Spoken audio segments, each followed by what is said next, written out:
দক্ষিণী সিনেমার জনপ্রিয় অভিনেত্রী সাই পল্লবী আবারও আলোচনার কেন্দ্রে। তবে এবার তার অভিনয় নয়, বরং হিন্দি বলার ধরন নিয়ে শুরু হয়েছে তুমুল বিতর্ক। পরিচালক নিতেশ তিওয়ারি নির্মিত বহুল প্রতীক্ষিত সিনেমা রামায়ণে সীতা চরিত্রে অভিনয় করছেন তিনি। আর এই চরিত্র ঘিরেই সামাজিক যোগাযোগ মাধ্যমে চলছে সমালোচনা ও ট্রোলিং। সম্প্রতি মুম্বাইয়ে আমির খান প্রোডাকশনসের নতুন সিনেমা একদিনের প্রচারণায় অংশ নেন সাই পল্লবী। আগামী ১ মে মুক্তি পেতে যাওয়া সিনেমাটিতে তার বিপরীতে অভিনয় করেছেন জুনেইদ খান। প্রচারণার অংশ হিসেবে আয়োজিত একদিন কি মেহফিল অনুষ্ঠানে অতিথি ও পাপারাজ্জিদের সঙ্গে হিন্দিতে কথা বলার চেষ্টা করেন অভিনেত্রী।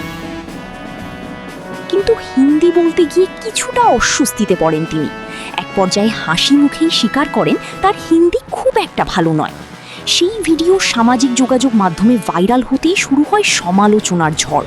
অনেকেই প্রশ্ন তুলেছেন, রামায়ণের মতো মহাকাব্যিক সিনেমায় সীতার চরিত্রে অভিনয়ের জন্য কেন তাকে বেছে নেওয়া হলো, যখন তিনি সাবলীলভাবে হিন্দি বলতে পারেন না।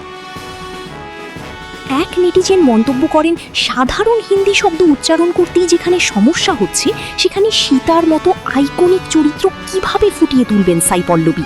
কেউ কেউ আবার ধারণা করছেন সিনেমার হিন্দি সংস্করণে হয়তো তার কণ্ঠ ডাব করা হতে পারে। তবে সমালোচনার বিপরীতে অভিনেত্রীর পাশে দাঁড়িয়েছেন তার ভক্তরাও। তাদের মতে ভারতীয় সিনেমায় ভাষাগত সীমাবদ্ধতা নতুন কিছু নয়। এর আগেও ক্যাটরিনা কাইফ কিংবা জ্যাকলিন ফার্নান্ডেজের মতো তারকারা ভাষাগত চ্যালেঞ্জ নিয়েও সফল হয়েছেন। তাই শুধুমাত্র ভাষাকে কেন্দ্র করে সাই পল্লবীর অভিনয় দক্ষতা নিয়ে প্রশ্ন তোলা ঠিক নয় বলেই মনে করছেন অনেকে।